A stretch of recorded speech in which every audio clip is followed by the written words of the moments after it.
kala faa'iidaya wala kala saajsanaya waxaan rajaynaynaa in deegaamada dadkan ay ka soo kaceen markii hore iyagana ay ka dhismaan maamullo kale oo Soomaaliya oo ah dawladda federaalka dhismaheedii dhamaystira sida ka Jubbaland hadda dhismay inay Bayo Bakoolna ka dhismaan gobolada dhexe ay ka dhismaan gobolada kale oo wabiga Shabeellana ay ka dhismaan sidaas rajaynaynaa insha Allah ta'ala marka ay saa ku dhamaystirmato dawladda federaalka ahayd cidii wax kale ku riyoonaysa iyada istaqaan Soomaaliya saasay ku soconaysaa saasana dawladnimadooda ku dhismaysaa cidda iyadu ka warwareegaysa ama diidan in maamul federaal Soomaaliya sidii lagu heshiiyo dastuurka oo qoraayo inay Soomaaliya isu raacdo cidii diigan hada iyada isog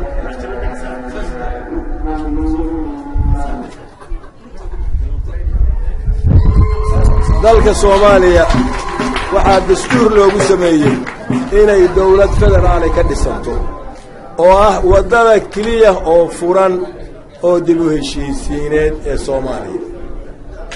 qaar waa tageen oo waxay leeyahay waa tagna dabaaldegooda waa taad maqlaysay 18 say u soo noqon doona Ilaahay baa inta israbta wali Puntland ka mid tahay iyo Jubbaland hadda wali ku soo darantay iyo kuwa kale oo la sugaayo dawladda dhexe waxaan leenahay soo dhaweeyay hadeydinaan soo dhaweyn oo sida dastuurku qaba idinaan u soo dhaweyn idinka cilka biyo ku idinka cilka meela soo si kale Soomaaliya isku raaco waxbayaan lagu warwareegin dastuur la qalday oo beena ila xoos Jibriil kismaayo maanta jooga dastuurkii markii la sameeyay wasiirka dastuurka ahaa shalay kismaayo kala ahaa dastuurku wuxuu qabo baad maamul lagu dhisi karaa dastuurka sheegaysa waa kee markii Nairobi lagu saxiixay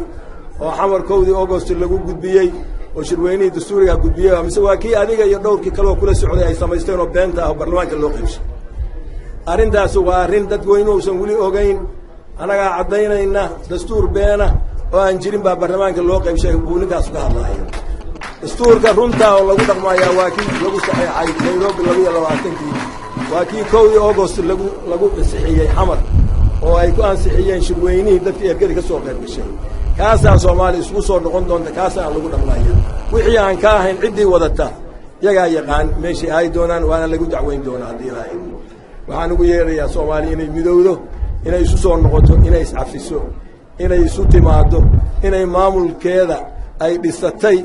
oo u hoggaansamo shuruucda dalka loo dejiyay baarlamaanka iyo hay'adihiisa kaleba ay hirgeliyaan dastuurkii runta ahaa maamuladii kale oo federaalka dhamaystiri lahaana ay sameeyaan haddii kale dawlad federaal ma jirayso waxaan aad ugu faraxsanahay mar labaad inaan xafladan maanta imaado oo xaafadan maanta aan furo haddii Ilaahay idmuna haddii baan furaynaa oo xarigii ka jari doonaa assalaamu calaykum wa rahmatullaahi wa barakaatuh